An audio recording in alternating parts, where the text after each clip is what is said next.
refusent de devenir les futurs cadres de la société qui exploiteront plus tard la classe ouvrière et la paysannerie. Vendredi 3. Les étudiants de la Sorbonne invitent leurs camarades de Nanterre à tenir un meeting dans la cour de la Sorbonne. De fait, ici, nous occupons la Sorbonne. Lundi 6. Cohn-Bendit et ses camarades se rendent à la convocation du conseil de discipline. Vendredi 10 mai. C'est la nuit de l'espoir d'une négociation. Puis, ce sera les barricades.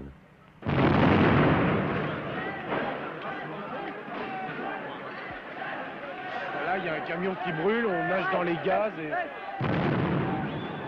Vache, j'ai l'impression qu'ils essayent de couper les deux parties des manifestants. Hier, lundi, grève générale. Personne ne se souvient avoir vu autant de monde dans la rue depuis la libération. But des étudiants, rallier les ouvriers.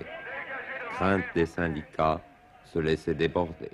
Depuis près de 48 heures, l'usine Sudaviation de Bouguenais, dans la banlieue de Nantes, est occupée par les ouvriers, pour réclamer notamment une compensation des salaires perdus par suite des réductions d'horaires et la mise en pré-retraite des travailleurs âgés de plus de 60 ans.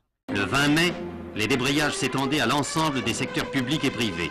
Et le mouvement ouvrier prenant rang sur les revendications des étudiants, la population tout entière se trouvait concernée.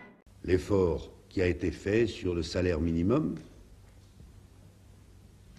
et qui d'un seul coup augmente d'un tiers ce salaire, ou encore l'effort qui a été fait sur les augmentations de salaire du salaire de base et sur des revendications concernant par exemple la durée du travail.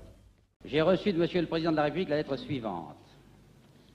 Monsieur le Président, j'ai l'honneur de vous informer qu'en vertu de l'article 12 de la Constitution, et après avoir procédé aux consultations prévues par cet article, j'ai prononcé la dissolution de l'Assemblée nationale. Veuillez croire, Monsieur le Président, etc.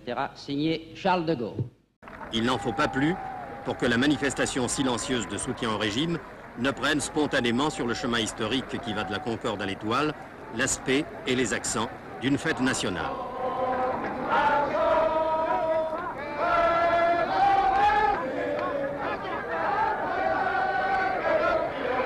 Si les vedettes habituelles de l'ORTF qui ont manifesté autour de la maison de la radio n'ont pas réapparu sur le petit écran, on y verra en tout cas les vedettes des principaux partis en lice. Les échauffourées de Flins avaient fait aussi une victime, Gilles Taupin, l'étudiant noyé dont les obsèques se sont déroulées à Paris. Toute la nuit dernière, le quartier latin avait été à nouveau le théâtre de graves désordres. Tout a commencé peu après 22h30, place Saint-Michel et sur le quai des Grands Augustins, à la suite de l'annonce de la mort du jeune lycéen près de Meulan. Les obsèques du jeune ouvrier Jean Bello, qu'une grande foule a suivi, ont rappelé la gravité des échauffourées qui ont eu lieu aux usines Peugeot après leur occupation par les forces de police. 2 morts, 67 blessés.